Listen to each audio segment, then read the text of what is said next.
numerous individual lives that seem ineffectual, still it is not their dharma to remain barren, but it is for them to burst their cover and transform themselves into a vigorous spiritual shoot, growing up into the air and light, and branching out in all directions. The freedom of the seed is in the attainment of its dharma, its nature and destiny of becoming a tree. It is the non-accomplishment which is its prison. The sacrifice by which a thing attains its fulfilment is not a sacrifice which ends in death. It is the casting off of bonds which wins freedom. When we know the highest ideal of freedom which a man has, we know his dharma, the essence of his nature, the real meaning of his self. At first sight, it seems that man counts that as freedom by which he gets unbounded opportunities of self-gratification and self-aggrandisement. But surely this is not borne out by history. Our revelatory men have always been those who have lived the life of self-sacrifice.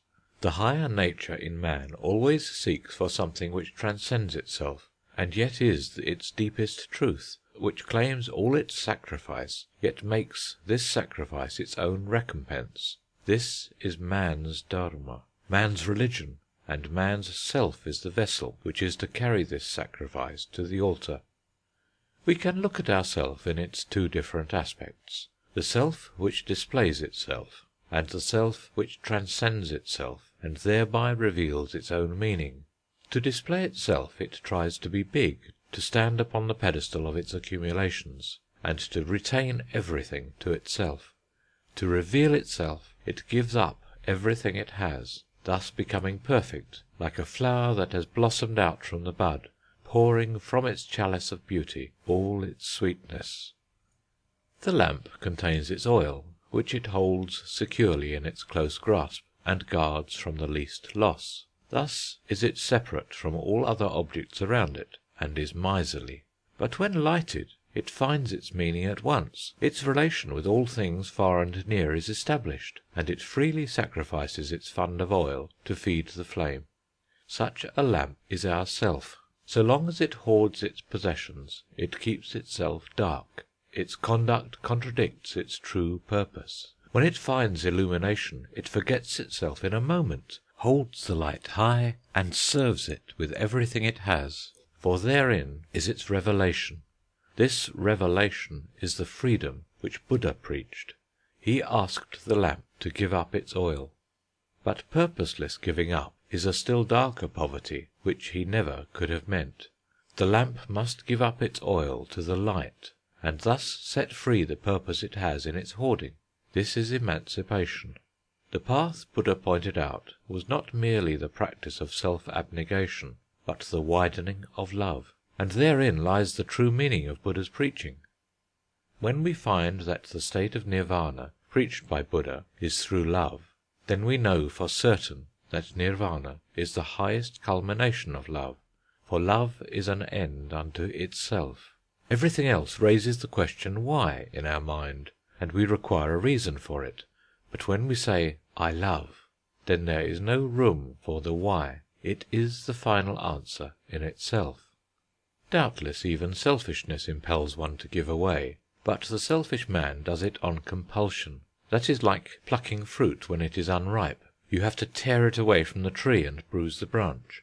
But when a man loves, giving becomes a matter of joy to him, like the tree's surrender of the ripe fruit. All our belongings assume a weight by the ceaseless gravitation of our selfish desires. We cannot easily cast them away from us. They seem to belong to our very nature, to stick to us as a second skin, and we bleed as we detach them.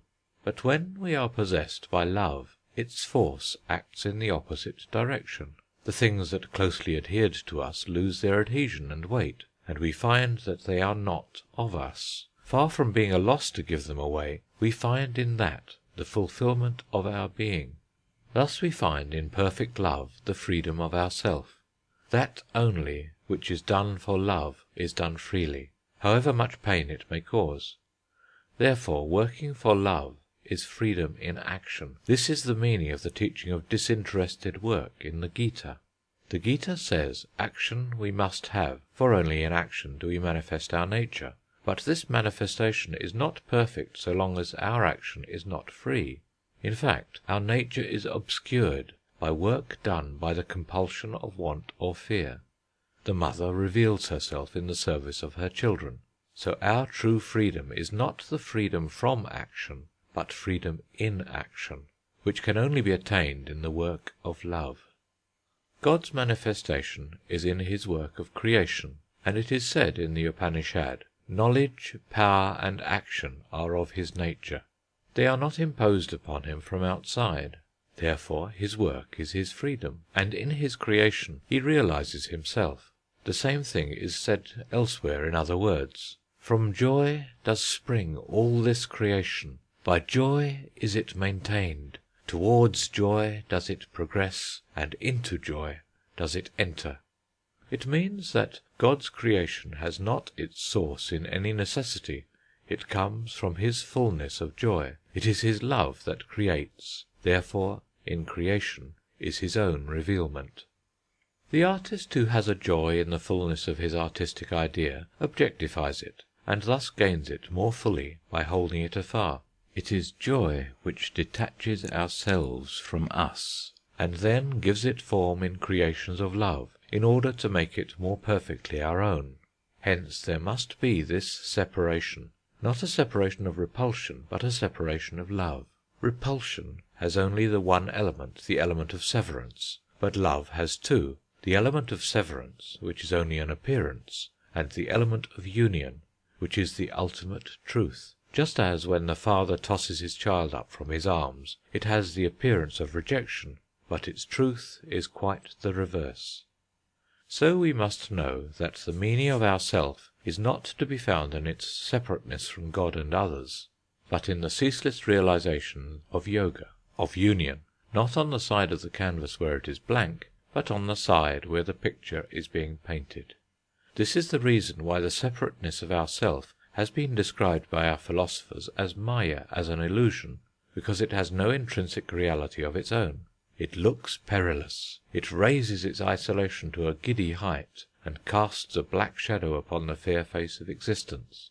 From the outside it has an aspect of a sudden disruption, rebellious and destructive. It is proud, domineering, and wayward. It is ready to rob the world of all its wealth, to gratify its craving of a moment, to pluck with a reckless, cruel hand all the plumes from the divine bird of beauty, to deck its ugliness for a day.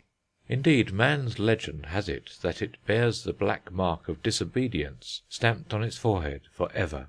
But still, all this Maya, envelopment of avidya. It is the mist. It is not the sun. It is the black smoke that presages the fire of love.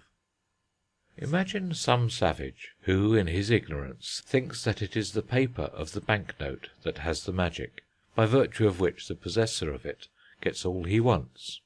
He piles up the papers, hides them, handles them in all sorts of absurd ways, and then at last, wearied by his efforts, comes to the sad conclusion that they are absolutely worthless, only fit to be thrown into the fire. But the wise man knows that the paper of the banknote is all Maya, and until it is given up to the bank it is futile. It is only avidya, our ignorance, that makes us believe that the separateness of ourself, like the paper of the banknote, is precious in itself, and by acting on this belief our self is rendered valueless. It is only when the avidya is removed that this very self comes to us with a wealth which is priceless. For he manifests himself in forms which his joy assumes. These forms are separate from him, and the value that these forms have is only what his joy has imparted to them. When we transfer back these forms into that original joy which is love, then we cash them in the bank, and we find their truth. When pure necessity drives man to his work, it takes an accidental and contingent character. It becomes a mere makeshift arrangement. It is deserted and left in ruins when necessity changes its course. But when his work is the outcome of joy, the forms that it takes have the elements of immortality. The immortal in man imparts to it its own quality of permanence. Our self, as a form of God's joy,